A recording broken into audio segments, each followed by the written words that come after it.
Welcome to the Non-Standard Podcast. I'm your host, Manny Lamson, and what you're going to find in these episodes is just how to improve your quality of leadership just 1% at a time.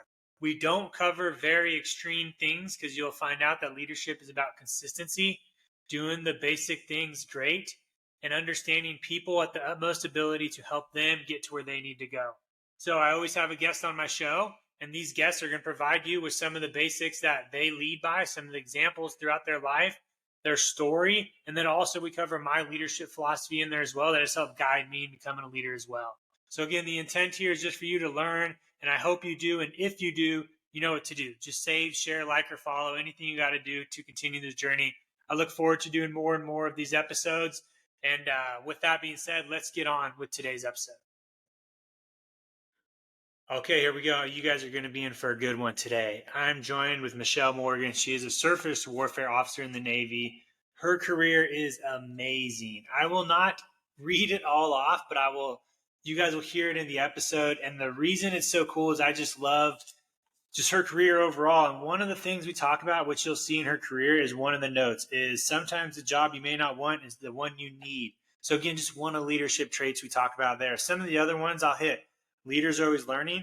When you ask because you care, they appreciate it. Be hard on the basics. Inspire and practice excellence. Like that right there should already get you pumped up for this episode. So again, I'm super excited because I love having multiple branches on this show to learn from and see how they develop in their careers and what it's like. And this one is no different. It's going to be an amazing episode. And if you're not in the Navy, just like me, you will still learn a lot and have a great time. So with that being said, let's get the show on the road. All right, everybody, welcome back to another episode of the Non-Standard Podcast. As you heard in the intro, I'm Manny, and I got Michelle with me, and it's going to be great. We were already talking the talk before we hit record, and so sometimes it's always fun, but then I'm like, oh, man, we got to record because we got to get going because there's a lot of good nuggets. And I'm always just amazed, and I say this every episode, on the benefits of social media. Like, everybody I talk to, we all have the same perspective. You know, there's those that have had a bad relationship with social media, and so they may portray it to people that are on social media. But my philosophy is like garbage in, garbage out with social media. And my social media is all like, it's all in, it's all good. And so that's why I love the podcasting community and social media, because almost like 90% of my guests are from social media, and the other 10 are just from airmen at Dias that I know or friends. So it's always great when I can just reach out to somebody that I've never communicated with, never talked to, and we chatted a little bit, and I just go, hey, would you like to be on my podcast? And it's going to be an amazing time. So with that being said, less of me, more of you, Michelle. I will let you do the 3 H's: hometown, heroes, and hardship. Well, thanks. First, thanks for having me on here. What an honor to be on your podcast. I'm Michelle Morgan, and I am from Guymon, Oklahoma, which is a small town in, like, if this were Oklahoma, it is right here in the smack dab center of the Panhandle. We call it no man's land. And I think when I was growing up, it had about 8,000 people. So it's a town where everybody waves at everybody as you drive by, you know, everyone, or, you know, they all knew my grandpa and recognized me as Shorty's granddaughter. So that shaped me a lot in who I am. I graduated from a class of 97 people. So I know all of my high school classmates and still keep in touch with a lot of them. And what's the second one? The heroes. Oh, so my heroes, really simple. I mean, it's really my mom and dad. I got to watch them, you know, my whole life, and so they've always inspired me. But my mom is Korean. She met my dad. My dad was stationed at Osan in the Air Force. So, you know, they got married. They had me not too long after, and then I think I was 6 months old, and my dad got orders to come back to the States. So here comes my mom, you know, toting a newborn. She's living in the States. She doesn't speak any English. She doesn't cook the food. She doesn't eat the food. Really, she's out of her element. And so, and then to go raise a family back in Oklahoma, where her nearest network of Korean friends were at least an hour away. And that's one friend. And then the second friend is about 5 hours away. And 5 hours away is the nearest Korean grocery store. So My grandma taught my mom like all of her American cooking. She learned from my grandma. So to pick up that life and then raise three kids and do it all well, like I think all the time how amazing that is. And then my dad, he was stern with us when we were younger, especially me. And I was a little bit of a rebel of the three of us. So he was stern, but he was patient. And just hearing his stories about the Air Force growing up and stuff, I think just deep down, he inspired me a whole lot. And I don't know, because he wasn't ever overt in how he was teaching, but just watching how he got along with people, how he um, got along with us when we still respected him. That just always made his leadership style within our home just always stood out to me. And, I always look up to my mom and dad still. And then the third H is, I The don't know why I hardship. blank out. Oh, the hardship. So, uh, you know, in 2014, I screened for a float command, which is command of a ship in the Navy. And it's the pinnacle of the career path since I'm a surface warfare officer. And so, I was all set up. I went to a headquarters staff Pacific Fleet in Hawaii after that. And, so doing that job. And then the next job was going to go be to have command of a ship. And my husband and I kept thinking we would just start a family after command. And then one day I kind of did the math and I was like, oh, wait a minute. I think I would be post 40 by the time we start trying. So maybe we start trying now, and trying now became it will happen now. And we struggled through infertility and, like to go from not caring if we had a family to really wanting it and um, not being satisfied without it. That was a real hardship for me. And then I think I probably made it a hardship for my husband. And so, we ultimately ended up getting pregnant through IVF, but even our IVF cycle was really difficult. And my husband was actually deployed when I was doing the actual IVF cycle. So, and we lived in Hawaii away from, all his family's from Detroit, mine's from Oklahoma. So being away from the support system was all difficult, but, ultimately it developed me. It changed my perspective on a lot of things and life in general. So that's me and my three H's. Yeah, so to go back to the hometown, um, like I said before, we grew up in similar hometowns. Mine was like 5,000 people. There was like one stop sign. Everybody knew everybody. Right. Um, and I want you to explain a little bit on how that helped you as a leader later on in life.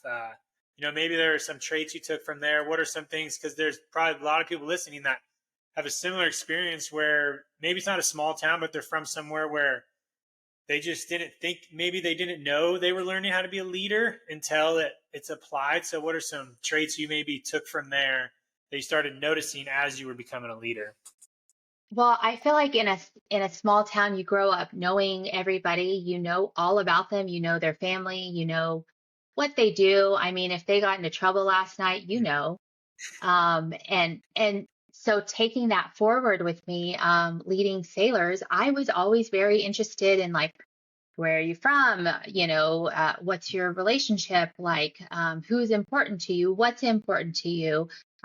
What do you struggle with? And so the people connection, because to me, you can manage, and that's all about tasks and getting jobs done, but really leading, I think you have to understand the person, the people you're leading, because a good leader, I think, is a little bit adaptive. And how can you adapt if you don't know who you're leading? And I think sometimes, um, it would it was difficult because sometimes, some of my bosses would say, you don't really need to know your sailors, or who cares what your sailors think, just get the job done, Michelle. And I would kind of take issue with that. Or sometimes, the flip side is that every once in a while, I find that people will come to me first when maybe they should try somebody else in the chain of command. Or sometimes maybe I just take on too much of the burden. So it's, you know, while it's my style of leadership and I think it's worked really well for me, um, there are times when I kind of have to remember to put boundaries on it because it is taxing a little bit too. But just the whole knowing everybody, knowing their story and wanting to connect. I don't know any other way to do it, so I've stuck with that. And I really think it's helped me a lot.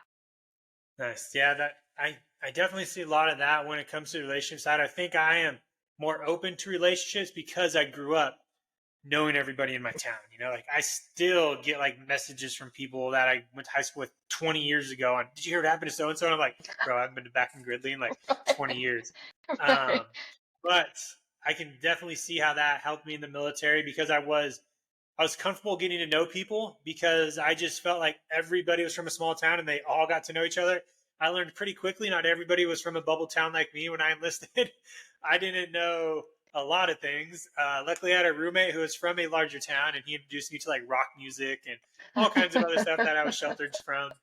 But it definitely opened me up to being more just, yeah, relatable to people and getting to know them.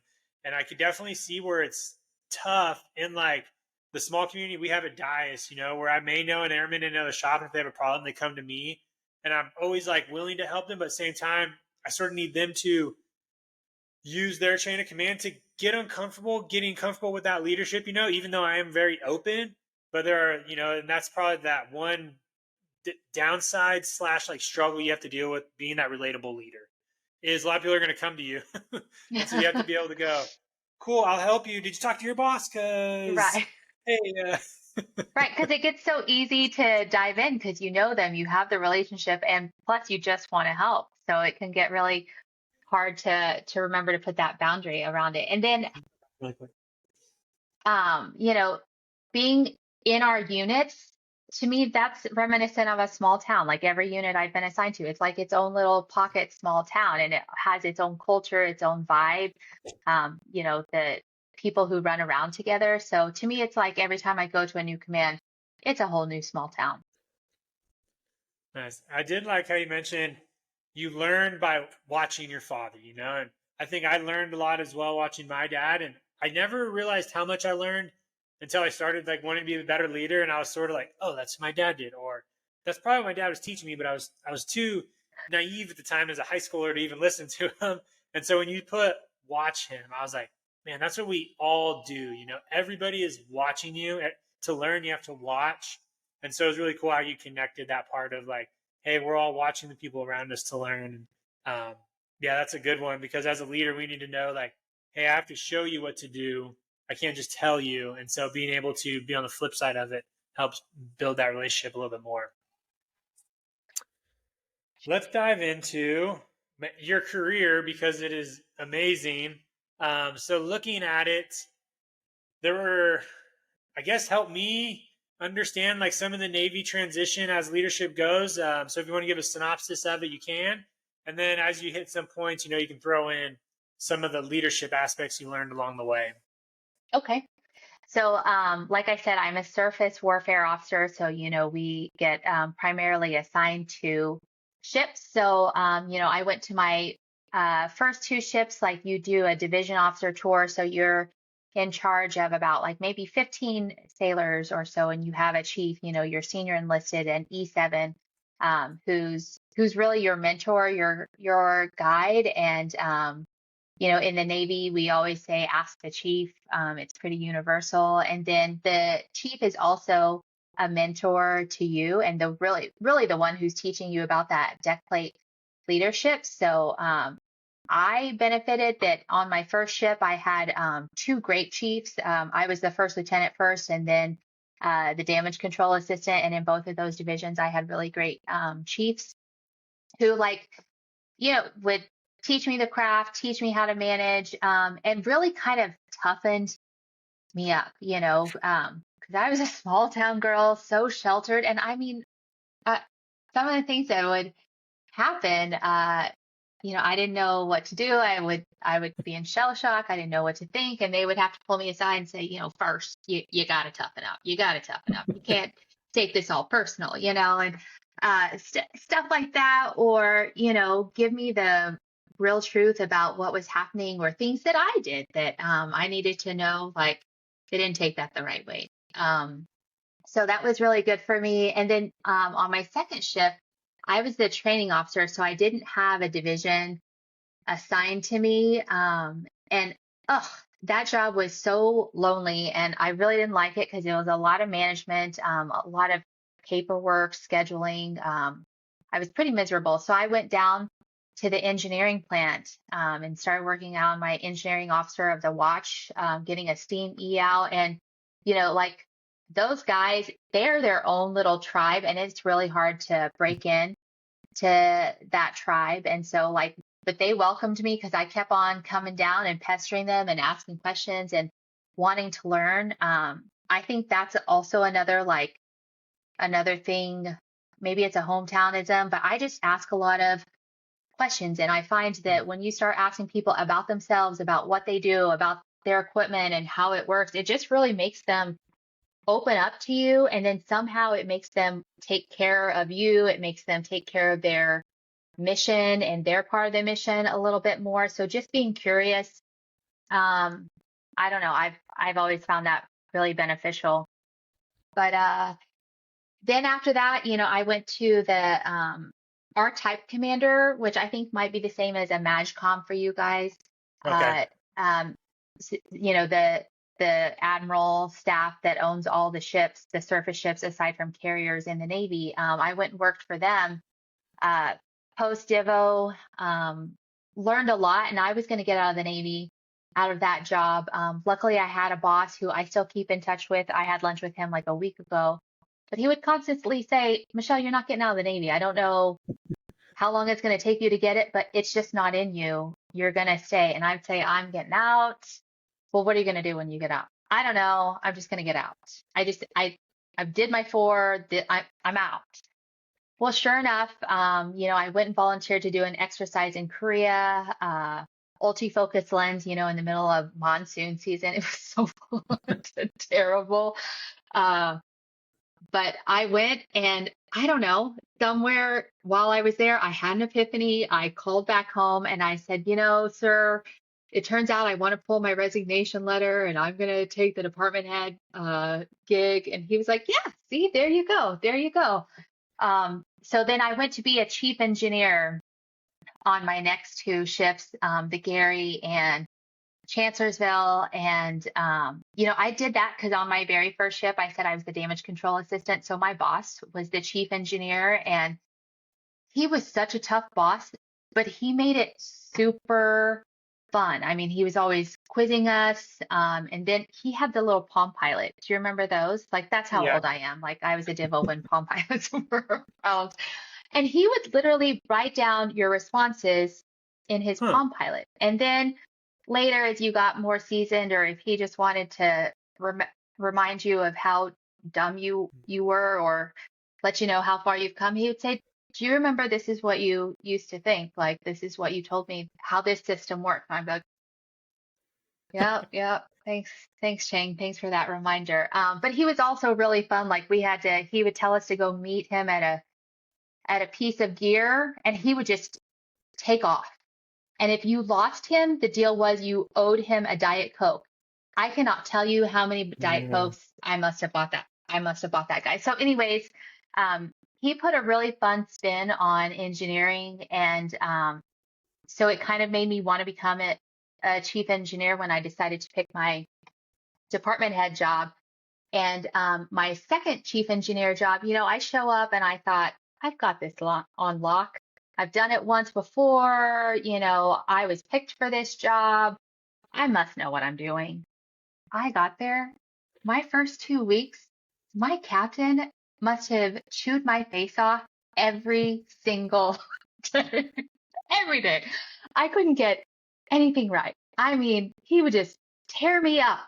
And I remember one morning we were supposed to start generators, and to start generators, I would always have to send him a memo saying, these are the steps. This is what we're going to do. We're going to start Hmm. the first generator at 0900.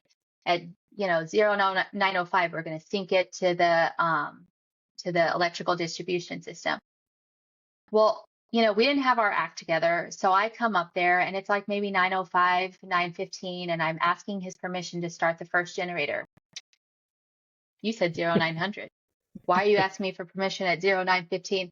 And he proceeds to chew my face off. And it's one of those self-generating, like the more he's into it, the more he's into it, and the more he's like, oh yeah. And by the way, and I mean, by then I think I came to a point where I was like, man, this dude, I'm in trouble for being late. Now I'm more late because he won't stop like, and I remember just being like, I'm done. I am so done with this dude. I don't know how I'm going to survive this tour, but I am done. Like, I'm just going to stand here until he tells me I can go back to the plant.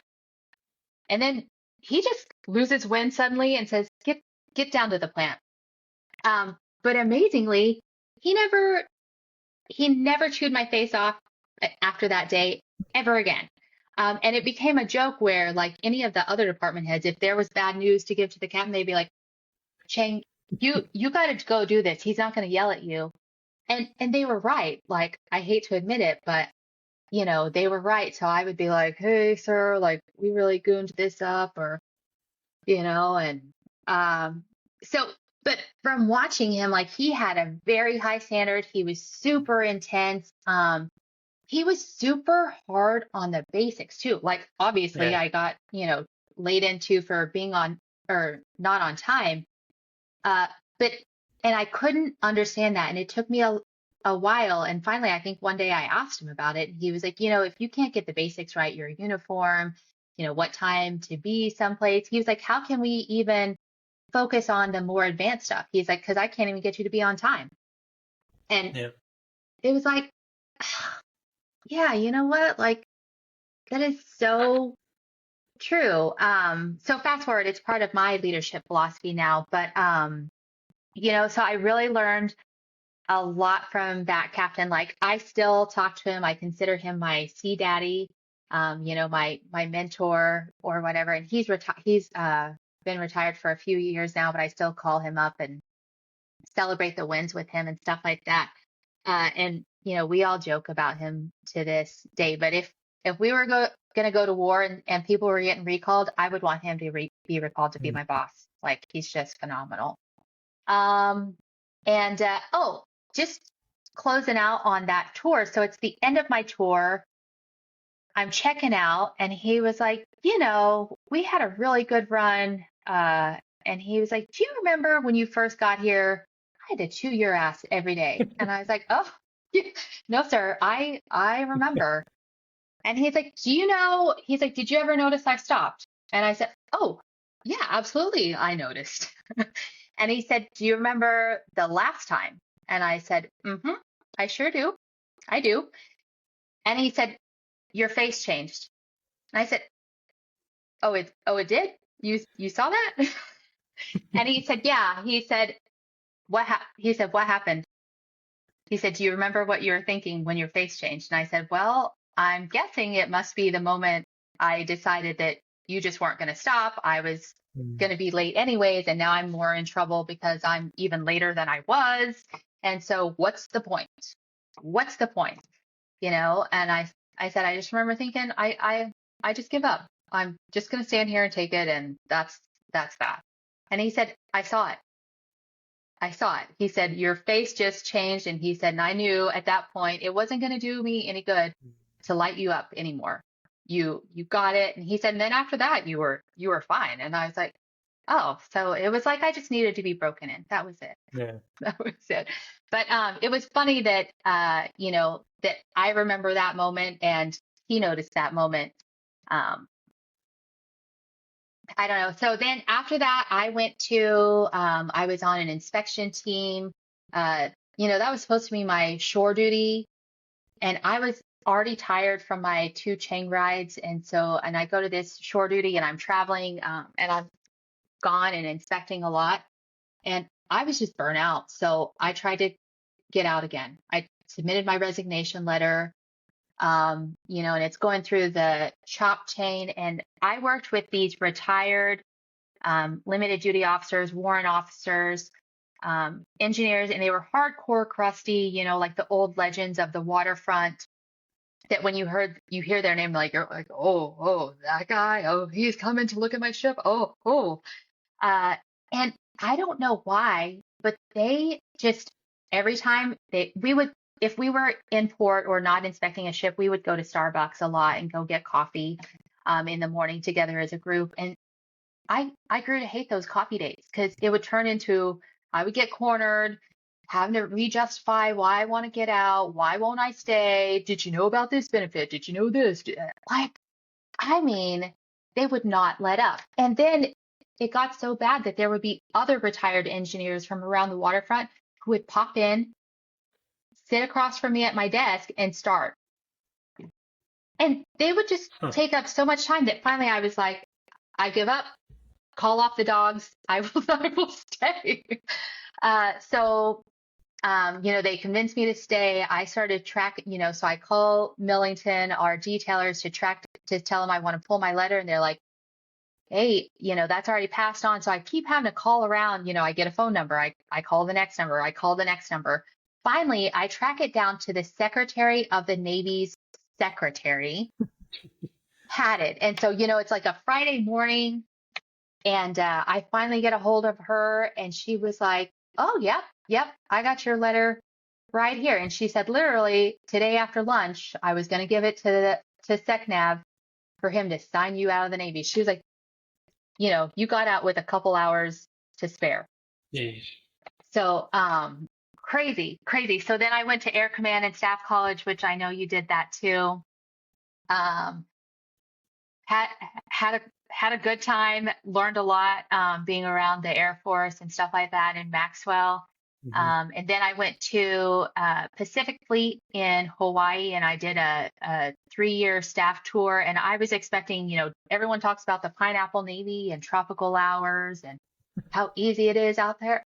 I worked so hard at that command. I mean, and I hated Fridays because those were the days I was most likely to stay late. And I'm talking like 8 or 9 o'clock at night leaving was pretty routine on a Friday because we would get orders, from DC, and by the time it trickled down to Hawaii, it's like, whatever after working hours for us, and I would have to stay and figure it out. So that I could not wait to finish that shore tour and get back to sea. But then, as it turned out, we were trying to get pregnant. We were having a really hard time. Anthony was deploying a lot during that tour.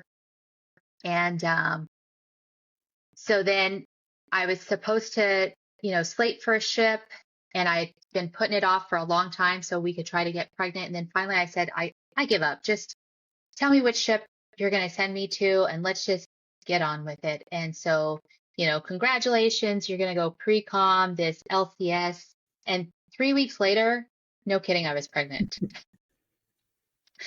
I was just like, if I would have known that was all it took, I should have just said I give up a long time ago. So, yeah. And, I told you I was infertility in the IVF, and I really was convinced that IVF cycle wasn't going to work and we were going to have to do it again later. But magically it worked. We have a 7-year-old now.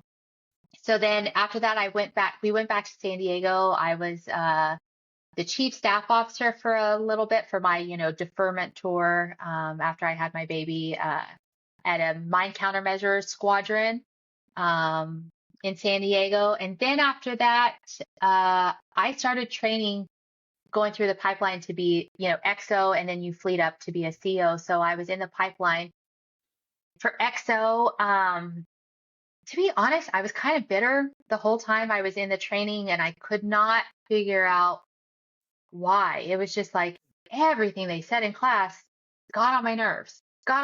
Like they couldn't do anything right. And then I was talking to a friend who was there training for something else. And he said, it really kind of sounds like you would just prefer to list shift, which is what we do when we ask you to shift the apportionment to where I had command to just a different style of command. And I said, oh, no, no, no. I'm not willing to do that. I screened for a float command and I'm going to do it. And I was like, 3 years, I can gut this out. I'm a SWO. We do hard things all the time. I can gut this out. And he was like, yeah, okay. It just sounds like though, what you really want is something else. And I was like, I'm not doing that. So then, fast forward, there was a class I had to take, to learn how to drive, this class of ship. And it involves a lot of it's like, imagine you're driving down the freeway going 85, you're texting, you're playing with the radio and everyone else, and there's no divider. That was how complicated this was once we got to the simulator portion. I was like, whoa, I cannot handle all of these things and doing the driving myself. I was like, I can stand here and manage a team in this scenario, but I was like, all this advanced video gaming, I was like, that's not my style. So I had a really hard time. I ultimately failed the class. They were going to make me go back to San Diego for a little bit of time just to practice and come back to retake that class. And that's when I was like, you know what? No, I don't want to do this. It's not worth it to me. And in fact, yeah, that dude, Brian, he was right. I don't want to go back to a ship.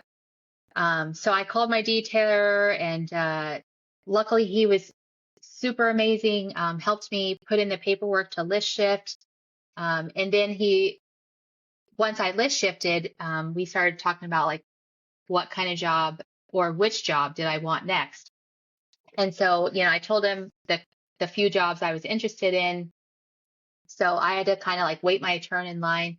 And so while I did that, they sent me to Surface Development Squadron in San Diego, and they had just stood up, and they were also they were tapped with the DDG 1000 class, they have two, they're coming out with a third, is our top of the line destroyer, super stealth and all that good stuff.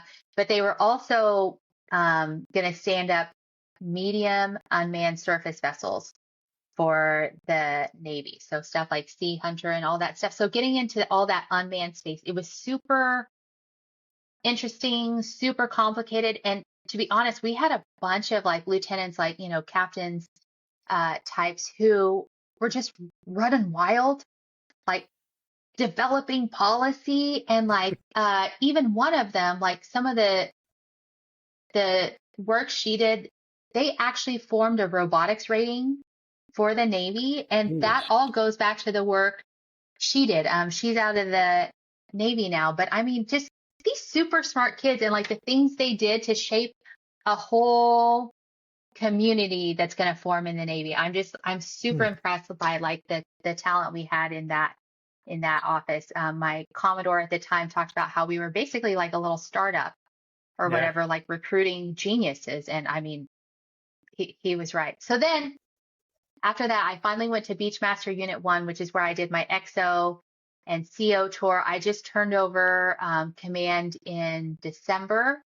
And then now I'm the director of Navy training at a schoolhouse where we teach expeditionary warfare, amphibious littoral warfare. And I'm in charge of the training for all the small craft that go into the littorals to take stuff to the beach. So pretty crazy how I've ended up here. Wow, that was really cool.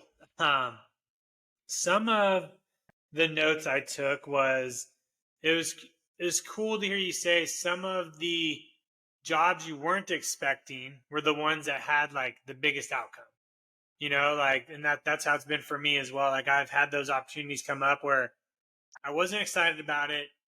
Maybe I heard other things about it, but for what I say is it re-blued me.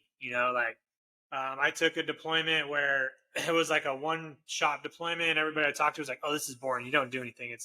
And it was boring, but I didn't make it boring. I took the advantage to do other things while I was out there. Took a couple trips, just like you're talking about the job where you learn to do the engineer stuff. I was able to learn to do other things, and it was that right around the time where I was thinking about getting out. I was burnt out from flying the B-1. I was in a squadron where I wasn't flying as much, so I was like, man, what else can I do? Took this deployment, and it opened me up to the Air Force. And being in a flying squadron is probably very similar to being on a ship. You're so like in a bubble of that community, you don't see what else is out there. Yeah. So when I went and did this job, I was like, oh, this is the Air Force. Like, this is pretty cool. I can make my own decisions. I can do all this stuff. I can control where I want to go. And I was like, oh, this is really cool. And so I did it, came back, and it was just one of those opportunities where, very similar to what you said. It was, and I think I put my note as sometimes a job you may not want is a job you need. And so that was like something I took from there. I did like how you talked about the boss who yelled at you, and he asked that if you remember what your face was like. But my note from there, and you mentioned, is he also learned how to adjust his leadership It's based off true. your reaction. So he So didn't just true. like continue, right? Like, duh, duh, duh. He had to adjust, which was probably hard for him to do because it sounds Oh, like he I'm didn't sure. adjust a lot. But he was able to go, whoa, if I keep this up, I'm just going to be staring, like yelling at a brick wall, right? Like Right, nothing's going to right. happen. And so he was like, let's take this back. Let me adjust my approach. And obviously it all worked out. And so I took that little note, sometimes as a leader, you have to throw out what leadership trait you're sort of used to. And if it doesn't stick, you have to like go into that Yes, toolbox and yes. pull out a new one. That's what I learned early in my career as a young flight commander. I went into a shop. It was like my first flight commander gig after flying for 3 years. And I had like 3 leadership traits. They were like direct, um, relationships, and like PT. Like that was it. That was like how I went into the shop. Like, hey, everybody, like, we need to start mandatory PT. Go do your, like, all this stuff. And it lasted for a while. But after I had to like go, let me pump the brakes because like I'm getting like sort of like what he was like, those faces of people are just like, oh no, here he comes again, like. But I didn't know, I didn't have the leadership traits then, and so I always look back to that time as a leader, and I'm always like ashamed. But then I will talk to those airmen now and sort of apologize to them, but they will know like, hey Manny, we knew like you were a young leader. We needed it though too, so that was good. But Yeah, I use that example as like when I talk to young people, like, hey, if you only have a couple traits, like use them. But leadership is always like, it's a new hat for every person you're talking to. Like that's what's hard about being a good leader. Like you have to know like, hey, Sally doesn't like it when I make eye contact. She thinks it's awkward. Okay, maybe I gotta do something different. But I like eye contact. How am I gonna do that? Or like John loves it when I'm really mean to him, and I just tell him he's messing up because it fuels his fire. But if I'm not a mean person like that, it's hard. And you have to take that time to get to know those people. yeah. And I mean, I think there's like a lot of humility that involved in that because like you have to learn and grow. Like, what I didn't tell you is that when I was in Hawaii, like I was talking to my sister one day and I said, I've noticed like nobody from the family really calls me anymore. I have to call you guys and track you down. What's up with that? And she said, well, it's kind of not fun to talk to you anymore. And I said, why? What do you mean? And she said, you're kind of just on edge and you're a little intense and you're cranky. You're just really cranky and we just don't know what's going to set you off. And I was like, holy, like that was a gut punch. And like I tell my sister this and she says she doesn't remember, but to me, like I remember because it was exactly what I needed to hear. And it made me pivot and like Yeah. revisit like how I interact with people. And like, I mean, kind of, I think that's around the time that I started reading leadership books. And, because before that I was like, "Ah, I don't need to learn leadership Yeah. books. Like, I got this. Like, I'm already leading. But, that was such an immature way to look at it. Cause like you said, I mean, there are different ways to lead different people and stuff like that. And to me, it's like, I don't think I realized back then, but I was managing a lot more Yeah. than leading because I think leadership inspires a little bit. And I mean, that's what I want to do. Like, I want to inspire people Yeah. to do their best and to bring it and then show somebody else how to do their best. If I'm just managing a spreadsheet, like anyone can do that. Yeah, leaders definitely inspire. And one of the things a friend of mine told me is when he tries to move somebody, he tries to bring someone with him. And I always keep that in my head pocket when I feel like I'm doing good. Some things that always like gut check me is like, well, if I'm doing really good here, like, am I bringing people with me so that they can do good in that area? If I have to hesitate, I'm like, oh, I need to like recage a little bit, maybe reach out to somebody who could use it just as much as me. Um, and so that I love that, like leadership to inspire. That's a good way to phrase it. But yeah, talking about ACSC, like that's where I developed my leadership traits and my philosophies from a class in there. And I based them off of 4 like philosophies that I sort of live my life by. And it's lead by example in all you do. To build or to be selfless, you have to be selfish. Build relationships based off trust and care, and then challenge the road in front of you. Get comfortable, be uncomfortable. And I tell a lot of people they sort of go in that order. Like I can't do the 4th one, like get uncomfortable without leading by example. And I also use those to prioritize anything I really do in my life. As if it's moving me forward, it should fall in line with those. So out of those So true. 4, which one, I guess, do you think some people may struggle with? And if so, how would you help them in that one? So I think it's hard. The whole, I think lead by example, people get that one, but it's selfless to be selfish.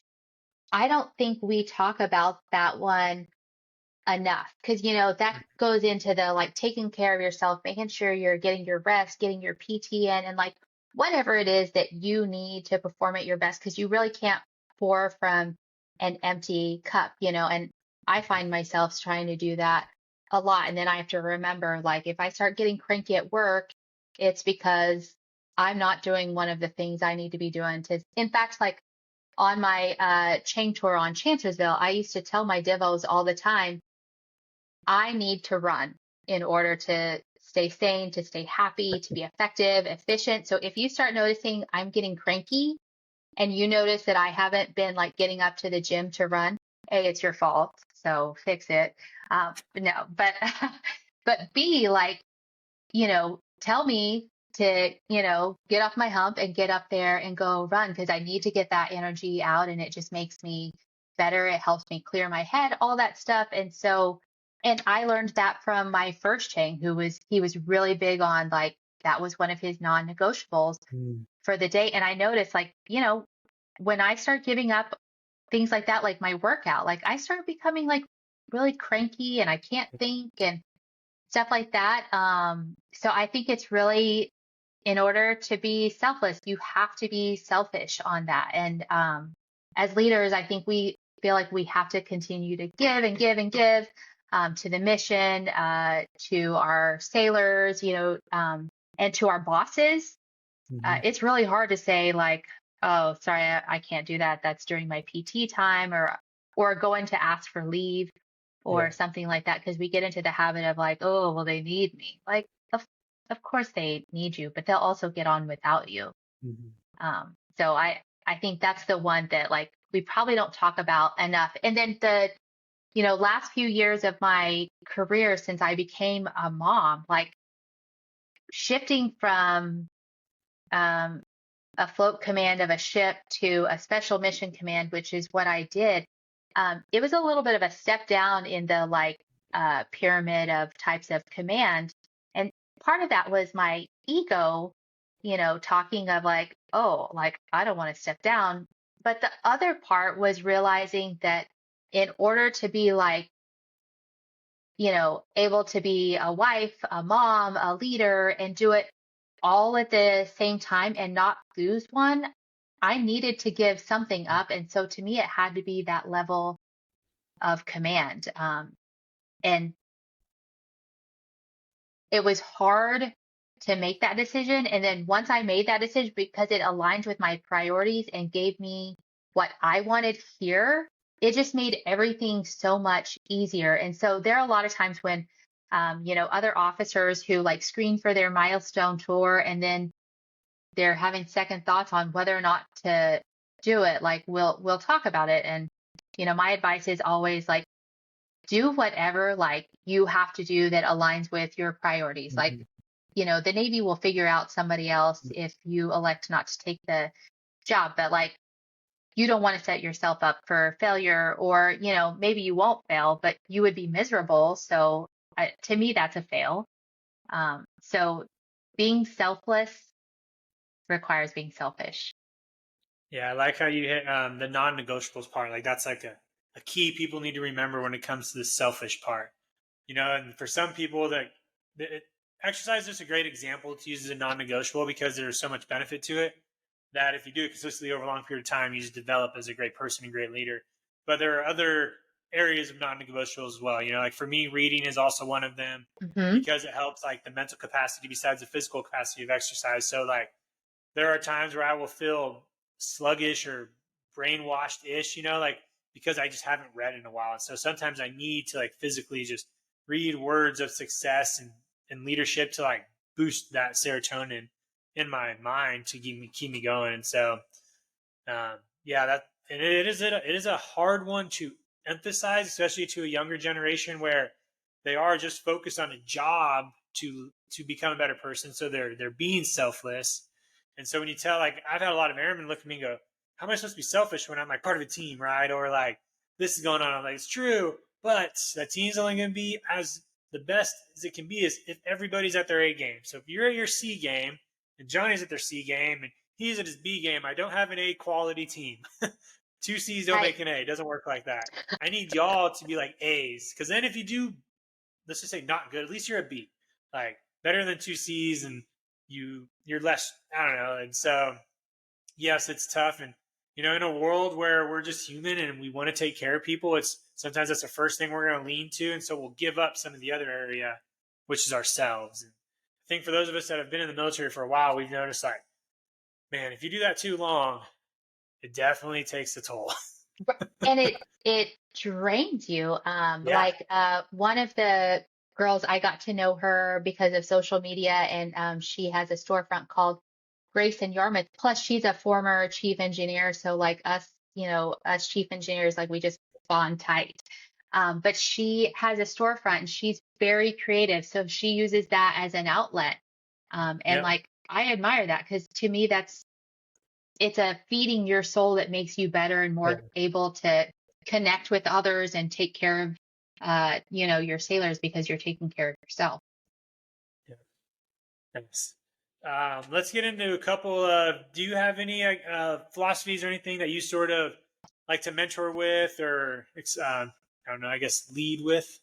I do. So mine is practice excellence and take care of each other. So the practice excellence part, is like the just the same as I learned from my captain on Chancellorsville. Like you have to get the basics down right if you want to do any of the big things right. So to me, like I would tell my sailors, like if you're not out there doing your maintenance daily or taking appropriate actions on the beach, then like when we go to war and everything's like hot and coming at you real fast and you're stressed, like you're not going to win. And, like you don't get to the Super Bowl just by forming a team and like putting all the all stars together. Like you still have to do the basics. And so the foundations of the success, like success breeds success. So it's, to me, it's practice excellence. And, um, I also tell my sailors like it's practice excellence is it's personal, it's professional. So do that at work, do it at home. If I didn't work out this morning, then I didn't practice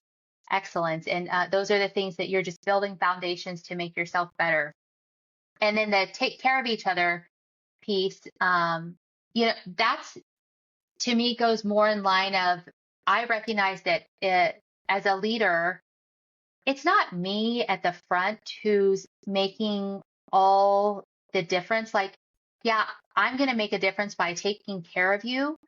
But, and to me, like, if I take care of you, you're going to come and do your job so much better because I've got your back, right? So you're going to be Yeah, a little more exactly. fearless, a little more forthright in coming up with the right solution. But the other part is if you and I, if we're in a war and we're teammates and you got to go out and, I don't know, run a fire line and you don't think that I'm going to have your six because I'm kind of a dirtbag, you're going to hesitate, or maybe you're not going to go, or maybe you're not going to be so aware because you're going to be so panicked about what's happening on your six and that I don't have your back that maybe you'll fail. Um, or whatever, or maybe you'll incur more danger because you were more hesitant because I'm a dirtbag and you don't trust me. So, but if I was like Johnny on spot all the time. And like if we go on Liberty, if we go on the beach, if we're out in an aircraft, I'm going to have your six and I'm going to be like looking around extra eyes for you. Then you're going to be like, I got this all day long. Like you're going to be like, who's I don't know, the guy in the video game who goes storming in. I forget his name. You know what I'm Oh, talking about? Leroy Jenkins. Yes! Yeah, Yes! yeah. You'll be storming That's in old like school. that. I don't know if a lot of people will know that. Oh, it's such a good classic. You kids, if you don't know Leroy Jenkins, Google it. Google it. Uh, I'm But glad you brought up um, before I forget the basics, because I had a note in there that you mentioned, and I was going to bring it back up, but we found our way back to it because being great at the basics is phenomenal. And I like the way you phrase it, right? Practice excellence. You don't just say just be good at the basics. You phrase it to where it means a lot more. Some people may just be like, well, the basics are boring. Like I go in, I do this small task every day. Like does it do anything? But when you phrase it as you're practicing excellence, it really it makes them care more about the basics. And I've only seen, and since I've been establishing that as well, I hear the Army preaches it a lot. Just be good at the basics. Like I hear it on a lot of their podcasts. And so and it's simple, right? Everybody can be good at the basics. And so that's why it's a great one, because everybody can do it. And right. then the And other when thing you I talked say about, practice, it's more of like make it a routine. Like you're doing yeah, it, yeah, you're choosing to do it over and over. It's not a one and done type yeah, thing. yeah. And then the other one was when you talked about, I like the way I phrase it is the way you do one thing is the way you do everything. And so if you're trying to be good at this thing, you still need to be focusing on other areas too, because they can fall off. And it challenges leaders to think like that, because they may be good at like one job and think that they're the best. But in hindsight, there's other areas that are probably lacking that they don't want to focus on because they're not good at it. And so they Right. think they can overcompensate for being like really good at Oh, this. yeah. And in the flying community, unfortunately, like that's what a lot of flyers focus on as officers, being really good at flying. And so when I teach them or I try to educate them, like, hey, you can still be good at this. I know it's not in the B1, and I know your whole career is in the B1, but I know you're not good at this, and I bring it up, they go, oh, no, I can't focus on that right now because I got to be really good at the B1. I'm like, but if you do better at this, you'll be good at the B1 still. But it's humbling too, and it's hard to do that. Right. And what a limiting assumption to think that you can only be good at one thing, Yeah. instead of letting Mm-hmm. yourself just expand. Yep. Um, yeah, and then you hit it on the head as well with the relationships. People will work harder if they know people care for them. Period. Dot. I have seen so many mistakes boil down to a simple mistake that was done by an airman, where if somebody cared for them or appreciated what they were doing or supported them, they probably wouldn't have made that minor detail because they would have known somebody else is relying on them. And so a lot of the mistakes I've seen, that's like one of the contributing factors, is that airman was not focused because they just didn't care. And sometimes they Right. don't care because nobody else cares. So if you care for them, they will work harder because they have other people relying on them. It's not just them.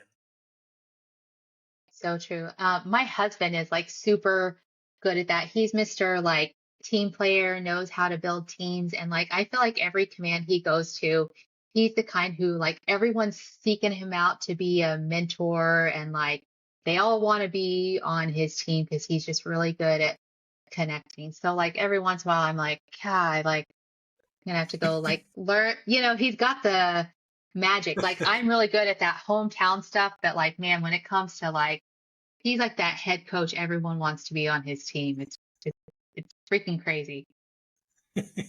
Nice. As we narrow down on time, are there any final tips and tricks you wanted to give before we jump into the book? Um, no, I mean, I do think it's important to talk about like, when we talk leadership, like everyone's gonna have their own style, but like just because you have one style doesn't mean you're limited. So like you can learn and evolve and grow your leadership. And I think it's important to do that because just like you said earlier, like there are different ways to influence different people. And so the more tools you have in your bag, the broader of a team you can lead and the deeper you can go with any individual. So I think it's really important to have all those tools and just constantly be learning. Yeah, one of the things I always say with leadership is nobody creates like their own leadership style. It's either borrowed, stolen, or taken So from true. somebody else. And that's leadership, right? Like I didn't create any of my leadership philosophy. It's all most of it's through First Form because they have core values written in their office and they have a phenomenal company over there. But I didn't make them up. I just found some that applied to me and I execute them on them daily. But if like things change, I could like pull from someone else that I've seen and be like, oh, I like that. Let me apply that here. True. True. Yeah. So what book did you bring for everybody to learn about today? So, yeah, I think I told you when we were talking before, like how to win friends and influence others. I heard you talking about it on a previous podcast, but this was kind of when I first decided, okay, so maybe my leadership skills, maybe my interpersonal skills are lacking.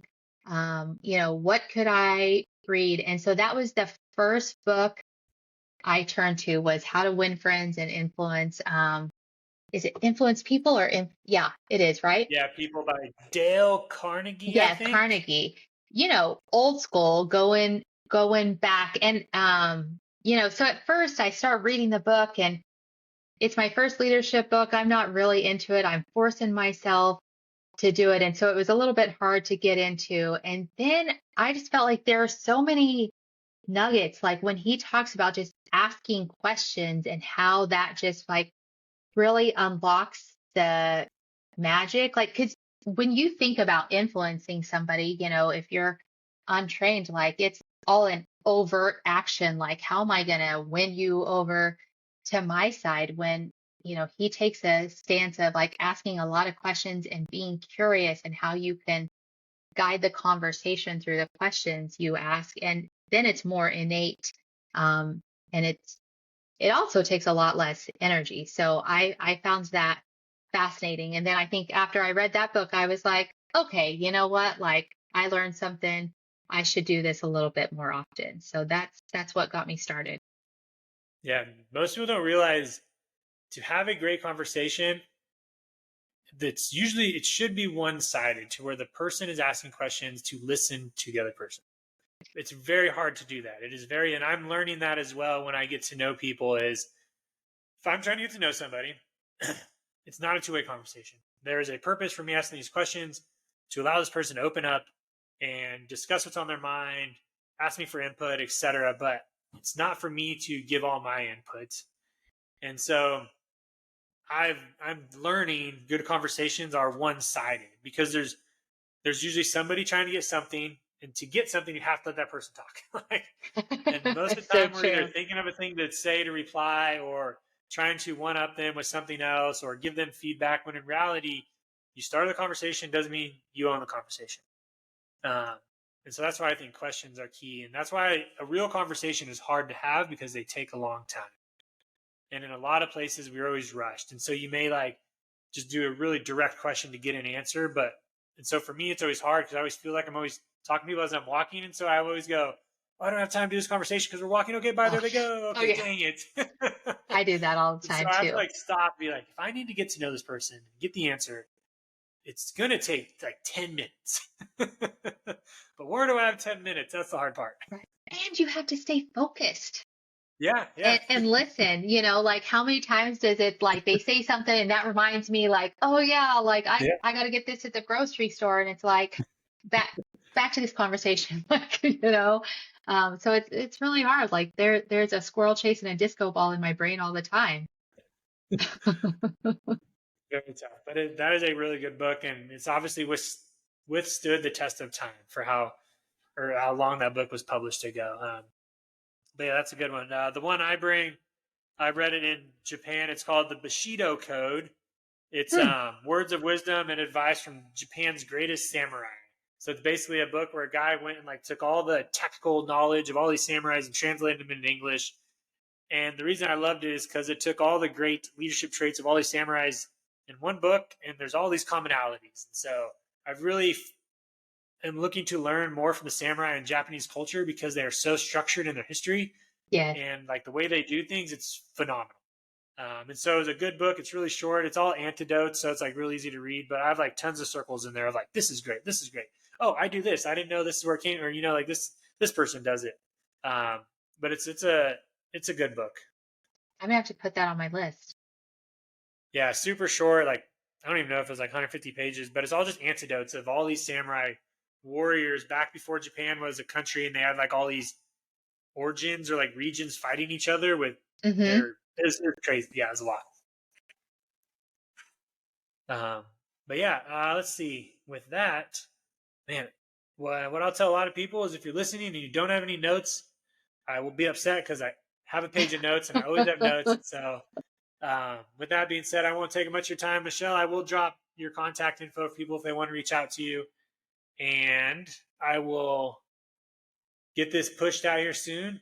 Um, yeah. Other than that, is there anything last parting shots? No, I mean, thank you. And I think you opened up and you mentioned, social media or whatever. And I think, and you said garbage in, garbage out. So I initially started my Commander Michelle Morgan account. It originally was Beachmaster Unit 1 CO because I kind of wanted to highlight what my sailors were doing and the mission that Yeah, Beachmasters I do noticed that because with your page. it was I it did was some looking. so Yeah. like it's such a niche command that I find like a lot of people in the Navy didn't know what we do. So that was kind of my mission, just to put it out there, like this is who we are, this is what we do. And then, I turned over command and like I don't want to be super stocky, although I only work like 2 blocks away, so I'm like always around. Like they probably are like, we can't get rid of her.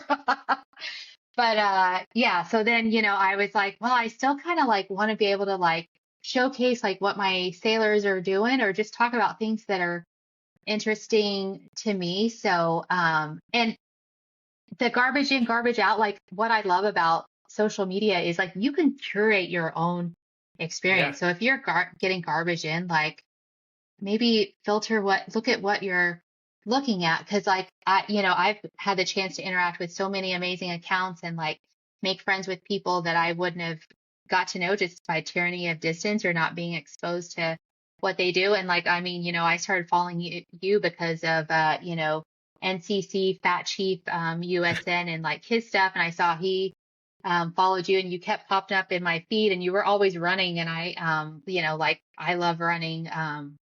So I was like, okay, let me check this out. So to me, it's just like, and then, once I'll check out a few posts, I'm sure just like anybody does. And I'll be like, okay, the vibe is good. So, and then, when you reached out to ask if I would talk with you on the podcast, I was like, how crazy is this? So thanks for doing that. And this is like the awesomeness that social media brings us all into each other's circles. Yeah. No, that's perfect. With that being said, thank you for your time. Enjoy the beach life over there. We just got back from Florida to get our dose of the sun that we try to That's get throughout right. the year. So it It's was amazing. necessary. Yes. But enjoy the rest of your Friday. Um, and we'll keep in touch. Sounds good. Thanks, Manny.